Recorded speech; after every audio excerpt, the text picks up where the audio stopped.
Connect Pro bano bemanya bakira mu byokugula n'okutunda ettaka n'amayumba mpo besigwa be batakusiba kiwani Connect Properties be bakuyunga ku makaga g'olubeererako ne kolene ekibanja mpola kati beeyune munywanyi tusange ku office zaffe ku Kampala Road ku Mabirizi Complex ku mwaliro gw'omusanvu ne Nansana ku Mastowa ku kizimbe okuli Opportunity Bank ku mwaliro gw'okubiri oba tukubire ku ssimu naawe osobola okufuuka landlord n'ekyapa kyo mu ngalo. Connect Properties.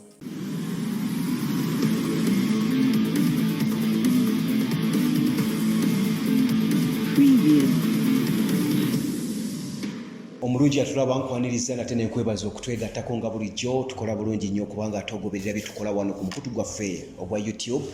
ogumanyiddwa nga CBS FM UG eno official channel eya YouTube kosinzira okutulaba bingi nno bitukola betugenda maaso kubanga tukuweereza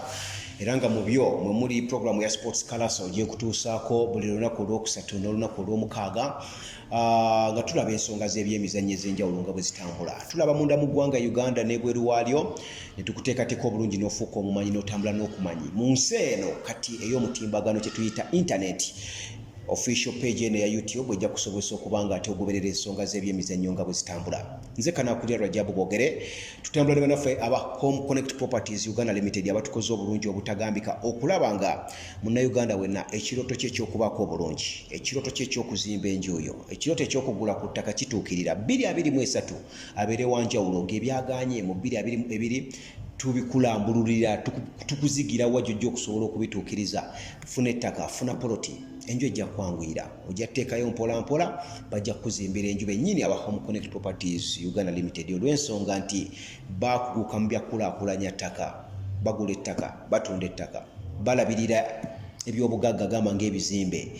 bapunta ettaka bagobera ku mpapula z'ettaka buli ekikwatagana n'ettaka lowooza ku Home Connect Properties Uganda Limited amatabi abiri nga bulijjo wane Nansana ku Hoima Road ku Opportunity Bank omwaliro gw'okubiri ne Masekati g'ekibuga ku Mabirizi Plaza omwaliro gw'omusanvu ojja okubasanga. Leero njagala tutunire ku ttiimu yaffe ey'eggwanga the Uganda Cranes emaze akabanga nga yeetegekera empaka eza CHAN nga tetujoogerako wano naye ng'ebaddeyo mu kweteekateekera ddala okwatandika gye buvuddeko keeri ne liigi yaffe netuuka okuyimirizibwamuko. Jjukira nti empaka eza CHAN ye tournament kafu gye yateekawo ezannyibwamu abasambi abazannyira waka mu liigi ewaka omugwira tasamba naye oyo munnansi nti munnayuganda ogeza Uganda omusambi yenna munnayuganda ng'ali waka wano wazannyira mu liigi yalina omukisa okuzannya mu mpaka eza CHAN era liigi yayimirira omutendesi Micho Serjovic n'akola ogugwe ogw'okuyita abazannyi n'okubasunsula era n'agenda n'abasambi 25 enkambi ne basooka bagikuba mu ggwanga erya Tunisia gye bazannyidde n'emipiira 3 mirambirira egy'okwegezaamu okulaba ng'ateekateeka ttiimu eno obulungi ennyo. Mu mipiira 3 basooka kuzannya eggwanga erya Sudan ne bakola abaliri ga 2-2 ne bazannya omupiira ogwokubiri ogwa Cameroon ne gugenda mu maliri g'emu omupiira ogwasembeyo ogwokusatu gwabadde gwa Mali bakoze amaliri ga 0-0 mipiira 3 takubiddwa mupiira tawanguddwa mupiira asigala ali 50-50 adinayingwa defeat nati n'atagezaako kuwangula mupiira. Tugenda mu mpaka zennyini eza CHAN zitandika 13 Uganda egenda kubeera mu nsiike nga 14 ojja kuba lwa mukaaga ya tuzanya DRC Congo eyo Democratic Republic of Congo gye tuggulawo nayo etusinga nno ebyafaayo mu mpaka zino nti bakiwangudde nakoko n'ate Uganda tevangako na mu kibinja. Uganda ekibinja kyerimu ekibinja B omuli eggwanga lya DRC omuli eggwanga erya Senegal mulimu n'eggwanga erya Cote d'Ivoire giyita Ivory Coast wetuyimiridde kuno mission esookera ddala yakulaba nga tuva mu kibinja kitegeeza ki ekyokuwangula omupiira kirina kuba kyatteeka okuwangulayo omupiira okukuŋŋanya obubonero obusatu kati oyiye ebirala ng'amaliri mu mipiira egigenda okuddako kisobozesa okuba nga ate tuva mu kibinja ekyokweyongerayo. Mu nteekateeka n'ezo ttiimu bw'ebadde eva e Tunisia okwolekera mu Algeria empaka gye zigenda okutegekerwa eza CHAN kutegeezezza nga ttiimu y'eggwanga yakubye enkambi e Tunisia nga baagala ekifo ekifaanaganya embeera y'obudde newe mpaka gye zigenda okubeera. Tunisia abawarabu bonna baliraanaganyaawo ne Algeria embeera y'obudde okugizanyiramu gye emipiira 3 gye bazannye kuba ne mu kibinja bagenda kuzanya emipiira 3 egy'ekibinja. Kati emipiira 3 bagizannye embeera y'obudde y'emu mu bazannyedde ne batakuba mupiira nga bakola maliri. Kati omutendesi aba atandise okubondinga n'ebimu ku bintu ti ttiimu y'eggwanga ogiteekateeka etasoboka kubanga ewangulwa mupiira n'embeera y'obudde ogizannyiramu obulungi emipiira 3 nga tofunyeemukko buzibu. Ekyenaku ekiriwo nti mbasambi 25 be yagenda nabo asigaza abasambi 23 era kirangiridde nti abasambi okuli Siraje Ssentamu asambira mu klabu ya Vipers akubaawo we tuyita mu kinnya 6 awo abayambako kuzibiikiriza kisenge butakituukako mangu. Yafuna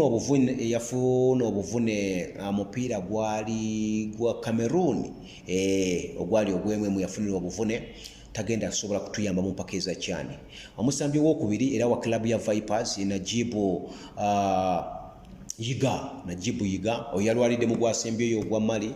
naye amurulinze out mu squad. Kati asigaza abasambi 23 abagenda okubanga batunuuliddwa ennyo obukadde n'obukadde bw'Abannayuganda okulaba nga tebatukiikirira bulungi n'okukola ebyekyatulemye okubanga tukola mu mpaka zino eza kyani. Bwe tutematema ttiimu yaffe nga bweyimiridde abakwasi ba goola ayina 3 naye omu tetujja mubala nnyo kuba mwana muto. FUFA yavaayo n'enkola ey'okuyambako okukuza abaana bano abato bawa exposure n'okubagumya babe bafune obuvumo. Bwe tubeera mu mpaka nga zino tuteekako omusaayi muto abatagenda kubanjibwa bingi mu tournament eyo ne abatwaliddwa kuyigirako. Ate bwe tuba kweri Uganda Cranes ezanya ze tuyita international matches, Uganda Cranes erimu n'abaguzanyira ensimbi ebweru w'eggwanga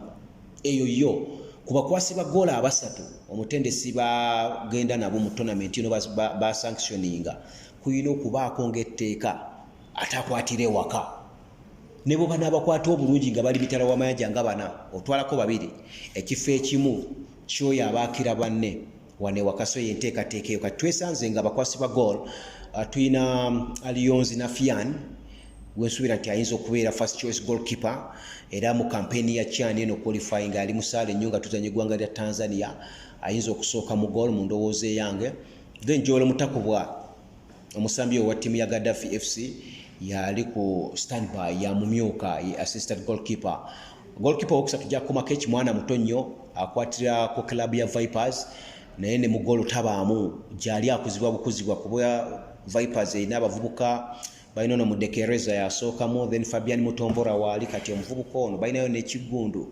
kati omuvubuka ono akyali muto nnyo naye nga ku ttiimu kwali okwongera mu exposinga n'okumanya bwe tunatuuka ku level eyo kati nga ttiimu y'abali wansi w'emyaka 20 asobola okuba nga ate akola ekyetaagisa. Kati abazibizi bawerawerako tulina omuzibizi Ashraf Mandela wa Vipers, tuyina Isa Etienne Mubiru naye wa klabu ya Vipers, tuyina Derek Ndahiro wa URA, tuyina James Begesa yo wa URA naye, abalala waliyo Hilary Mukundane wa Vipers, then Waswa Geoffrey oyo muzibizi wa KCC AFC, then Semakula Kenneth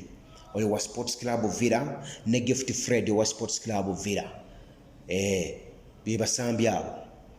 badde nkulaga abazibizi be yagenze nabo. Kati makati wano wetulabidde nga abamu ku basambi wetufunidde eddibu lya Najibu Yiga ne Siraje Ssentamu naye asigaza abasambi we bali kuba Marvin Youngman wa Vipers wali,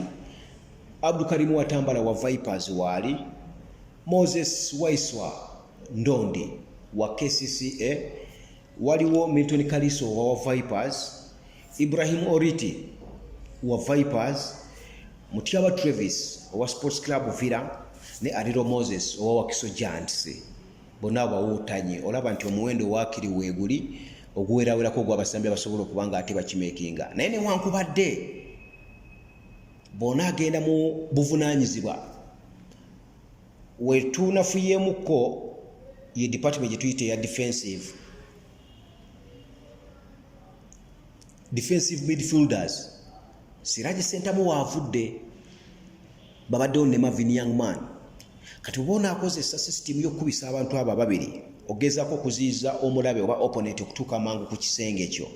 n'oteekawo ababiri nga bwe tuze tukiraba ku ttiimu y'eggwanga tujjukira n'ebiro biri nga Tony Mawejje tannanyuka mupiira ng'asambawo ne Khalid Aucho. Tony Mawejje ne bwe yannyuka era nga Khalid Aucho bamuteekako Mike Azira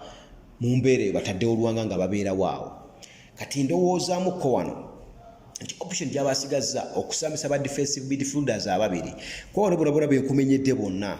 tubayita ba offensive midfielders bagenda mu maaso obwongo bwabwe buli nnyo mu maaso mu kulumba omulabe okusinga okubeera ebbali okubanga batuulayo okuzibira. Kati wano option gy'abasigazza ya Marvin Youngman olowooza alina okukwata omusambi gw'abalidde mu bazibizi ye Ssemakula Kenneth amutuuzeewo awo kuba akikozeeko ko tuzze tukiraba zijukira n'omupiira gwa Tanzania ogwasembayo wano ekitende nga tuba kuba ssatu bwereere omuvubuka oyo yamusambisa mu kinyaawo so asobola okukikola. Marvin Youngman ne Kenneth Ssemakula ne bakuba mu kinnya kati eri nakutegeeza aliyonzi bw'abanga yatandise abasambi nga James Begesa ne Ashraf Mandela omu ku baayira okutandika mu namba 2 then Derek Ndahiro ne Issa Esseni Mubiru omu ku baayina okutandika ku namba 3 kati Gift Fred Hilary Mukunda ne Geoffrey Waiswa abasambi basatu kwino vaaka babiri abakuba center back abasambi abasatu Hilary Mukunda ne ndowooza alina emikisa mingi okutandika kati ku Geoffrey Waiswa ne Gift Fred kuliko omu ajja okumwegattako then tiimu yaffe ekisenge kibe nga kitambula bwe kityo kati nawali nga bwegambye nti Kenneth Ssemakula bw'ajja mu kinnya ne Marvin Youngman kati oba osigaza abasambi mu maaso baba balina okubeera abasambi nga bana. Kati kisinzira mu basambi abana omutendesi ayinza okugamba nti kanteekeyo omusambi omu ali creative mu maaso g'abana ababiri benkutegeezezza mu maaso ga Marvin Youngman ne Kenneth Ssemakula okulwokuba nti bali defensive batuulayo nnyo kati abateekakawo omusambi alabika okuba nga akyakala ndowoozaamu Abdul Karim Watambala asobola okukikola Moses Waiswa asobola okukikola awo n'abatooza awo babeera abo abasatu kati maaso abasigaza abasambi basatu kyendowooza nti mbasambi abasatu ebiseera ebisinga oba otunuulidde nnyo bateebi oba osinza okutunuulira. Travis Mutyaba yandibaddemu wantabiro mu ttiimu eno kuba asalaasala abasajja n'abajjako naye ndowooza ayinza omubalira mu basubstitutes mukolamu enkyukakyuka nti abasambi nga bagemu changers oba beetaaga omusambi alina ekitone ekyenjawulo okukyusa omuzannyo ate bwe bawetaaga musambi yakwatira omupiira asobola okusala abasala kuba abeera katebe n'omutendesi n'agobala tetusambye Senegal tusambye DRC dakika tuli mu 7 esigadde guli 0-0 kati n'alaba weakness y'aba opponent be basajja usiba bufumbi batomera batema obongeramu kasajja kano kabasensera kubaleetera bizibu nti mukutema okwo okumantala kwe babaamu wekanga omutemedde mu boxing abasonga wakanya kati kiri tekiniko nyeri omutendesi okubala bwatyo nti abasambi nga Travis Mutyaba balina okubarizavinga obutatandika mupiira okitegedde kati abasatu abo betutunuulira alina Senkatuuka omu ku bateebi ne Frank Sebofu abateebi ab'entomo ba typical finishers Senkatuuka ne Frank Sebofu babiri ndowooza okwaba wakutandisaako omwo bw'atandisaako omwo abalina omwetoolooza abasambi nga Taita Sematimba Bright Yanukani Wali ne Mato Rogers ayinza okugjako abasambi ababiri kwabo n'abeetooloozesa omuteebi omu gw'aba atambisizza ebanga sisitimu y'abasatu abateebi naye olina okubako ne typical finisher bw'oteeka mu miti gya goal omu n'ayita ku ludda olwa kkono olumula ku lwa ddyo kati bw'oteeka Senkatuuka mu miti gya goal mu mimwa gya goal kitegeeza Frank Sebofu alina kubeera katebe kati ebbali eno oyinza okulowooza kwavuka nga lwojja mato ku ludda olwa ddyo then oludda olwa kkono n'ogamba nti ogenda kuyisa Bright Yanukani tiimu nebanga etambula bwetyo oba Taita Sematimba n'omulowoozako oyinza okumuteeka so nga ate eri kutegeeza ba Ibrahim Oriti ba Milton Kalisa nabo gye bali basobola okubaako kiki bayinza okuba nga bakola so olaba nti ttiimu eno erabika okuba nga simbi nnyo erina obusobozi bw'okubalansinga ttiimu yaffe gye tutwala mu mpaka ezakyani ndowooza obwesige tubuyina mwebuli mu ttiimu eno esobola okubaako bweperforminga naddala emipiira gyezanye zibadde gya mizinzi emipiira egyo Sudan Cameroon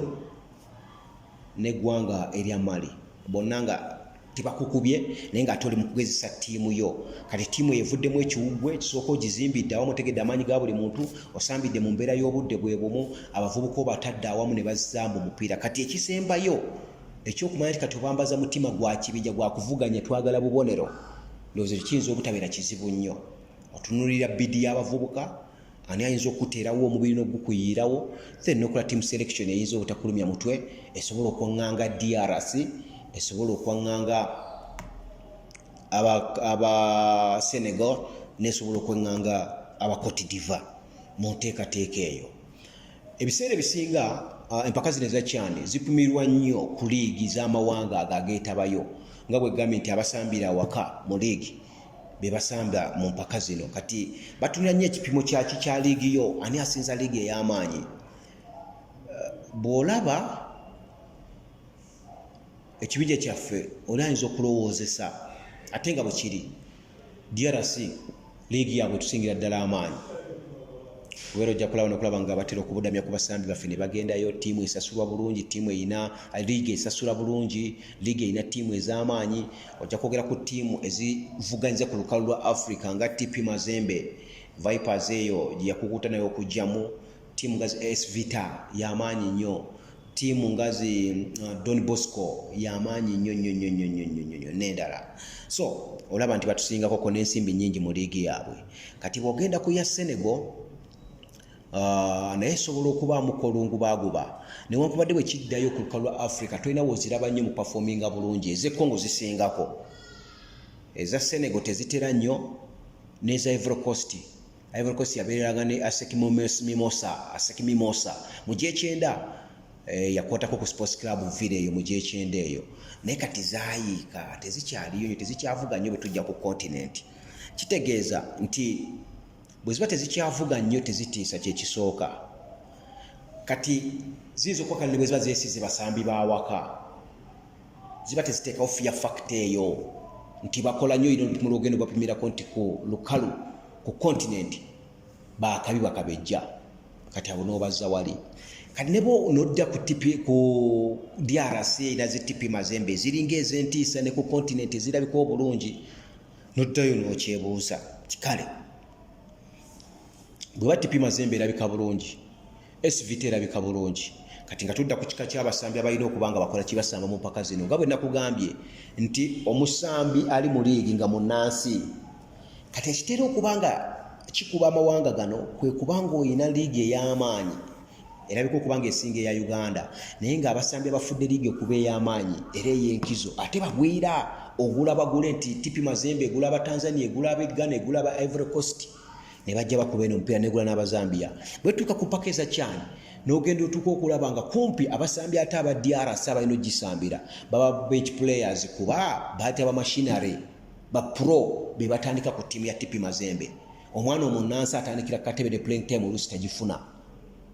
ekintu nekifaananako bwe kityo kikosezza amawanga okuli erya Bungereza league eri highly rated buli omu agiwa ekitiibwa era erabibwa nnyo naye omutendesi Gareth Southgate bw'atuuka okuyita ttiimu y'eggwanga ogisamoninga nga munnange weewuunye nga ttiimu zonna kumpi omukaaga ezikulembedde oba omusanvu oba omunaana bw'amagamaga goalkeeper nga talina muwe bonna nga bagwira Man City ewangula emikopo erina mu Brazil Liverpool erina mu Brazil ba Spurs erina mu Faransa ba Man United erina mu Spain Arsenal erina mu Ngereza naye nga si atandika si first choice goalkeeper in fact Arsenal ikayukaga erina ku goalkeeper wa Bungereza aliko mu top flight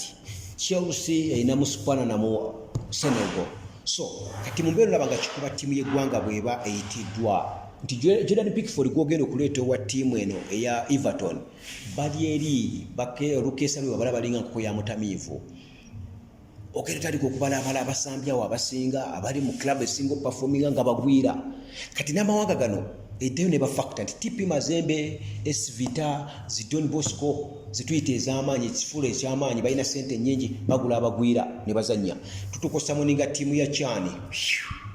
nga basambi bagenda okwasembulinga ku ttiimu y'eggwanga n'obudde obusamba tebabulina ku club zaabwe olw'ensonga nti zifunamyemu baki bagwira. Kati wabaawo amaanyi awo. Bw'olaba Uganda olwaleero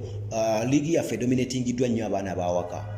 Waliwo abagwira abajja ne bagezaako okuyiiza n'okkuba ekyeyo. Vipers ebadde ennaku zino ebirina nnyo abakongo naye era ogenda okutulira nga tebalina performance gye bateekawo era abaffe bannansi babakubya kaga. Kuba abasambi nga ba Lawal omunigeria yava mu kilabu y'e Rwanda eya Kiyovu sina starter era bayino center mu lunaku lwabwe olulamba Milton Kalisa bw'ojja okusambisa okitegedde okulekera mu goalkeeping department gye balese Mudekereza wabo Mudekereza then no Fabian Mutomboro wa Burundi nenga ebifo ebisinga Wakiri tugezezaako bidominatinga. So ndaba nti Wakiri waliwo entabiro y'okulaba nti Uganda bwe kitabe ki okweteekateeka okw'amangu abaana abasambire ewaka okubanga bawezeeweze ku ttiimu eno era nga bapafominga bulungi ku club zaabwe ez'enjawulo kuba kati wakusojja foomu yaabwe era ejja kubeera ku basambi abennyini be bayiseeyo ba Ariro Moses, Titus Sematimba, Sebuufu Frank. Lwakuba nti Owen Kasule Baba tebamuyita agavayo galaga nti akyali mu byampapula ze kutambula mu kogenda kwa mupiira gwa nsimbi. Bona agenda ku FC era bw'obojjeyo be baabo oba Moses Waiswa ba Geoffrey Waiswa ba Geoffrey Waswa ne Moses Waiswa bona agenda ku Vipers era byebo otegera vira bajjeyo basatu ndabye nga abasatu kuba eriyo Mvubukono Gift Fred Rasta Kenneth Semakula ne Travis Mutyaba. So olaba nti Wakiri ttiimu erimu olubalance olwo kyendowooza nti tusobola okuperforminga. Tutandika 14 lujja kwa lwa mukaaga tutuuka DRC tuzeeko Senegal tusembye eggwanga erya Cote d'Ivoire mu mpaka eza CHAN. Era wano wokawuka ku Sports Kalaso tujja kwa tukuupdatinga biki ebinaaba bivaayo mu mpaka eza CHAN ezigenda okubeera mu Algeria. So nga ate ne ku mikutu gyaffe nga Facebook page CBS FM UG, Twitter handle CBS FM UG, then Instagram okutukakasa tujja kwa tukuupdatinga. Eno YouTube channel tugambye show ziba 2 eza Sports Kalaso olw'omukaaga n'olwokusatu ssaawa 8 naye bwe kigenda ku mikutu giri emirala Twitter handle, Instagram, Facebook dakiika ku dakiika tujja kutera buli ekinaaba kiva mu nkambi yaffe n'alizaati nga bwe zinaba zitambula mu mpaka eza CHAN. So kikkakatako nnyo okulaba nga ate otwekumirako ku mikutu egyo nga bwe nyikutegeezezza okusigala nga ate otambula n'okumanya. Tutambula ne bannaffe aba Home Connect Properties Uganda Limited nakutegeezezza buli luguudo luyingira ekibuga Kampala balinako estate enteeketeeke. Buli kanyomero kagwanga Uganda balinako estate enteeketeeke. Oyagala ttaka lya farm, ttaka lya kulimirako, ttaka lya kulundirako, ttaka lya kuzimbako kampuni makolero, oyagala ttaka ddene bwaguuga, oyagala ttaka lya maka, oyagala view oli ku lusozi n'olengera nnyanja. Home Connect Properties Uganda Limited ye kampuni ebirina eyabimala edda. Abeerufu ebyapa babirina poloti nteeketeeke bulungi ojja kubanga ate ozifuna ate nga n'ekibanja mpola we kirina gamba omwaka guno kigutandise fuba okulaba nga ogulawo account ne Home Connect Properties Uganda Limited yonna gy'oba ogenze mu kuba kyeyo oba osigadde wano ewaka ogulewo account kw'oteeka ensimbi ojja kulaba poloti bwegenda okwanguyira ojja kulaba ennyumba bwegenda okwanguyira okuzimba. Nze Kanakulya Rajab Bogere. Programu ya Sports Kalaso bwetambule nga tulina ttiimu yaffe ya Uganda Cranes eri mu mpaka eza CHAN bwe yeeteeseteese ne bwe tugisuubira okukola nga tugikuwamu tooki. Bwe bitambudde by'olunaku lwaleero nkwagaliza obulamu awangaale Ssaabasajja Kabaka. Home Connect Pro bano bemmanya bakira mu by'okugula n'okutunda ettaka n'amayumba bo beesigwa be batakusiba kiwani. Home Connect Properties beba kuyunga ku makaga golubererako ne kolene ekibanja mpola kati beeyune munywanyi beeyune. Tusange ku office zaffe ku Kampala Road ku Mabirizi Complex ku mwaliro ogw'omusanvu ne Nansana ku Mastowa ku kizimbe okuli Opportunity Bank ku mwaliro ogwokubiri oba tukubire ku ssimu naawe osobola okufuuka landlord n'ekyapa kyo mu ngalo. Home Connect Properties.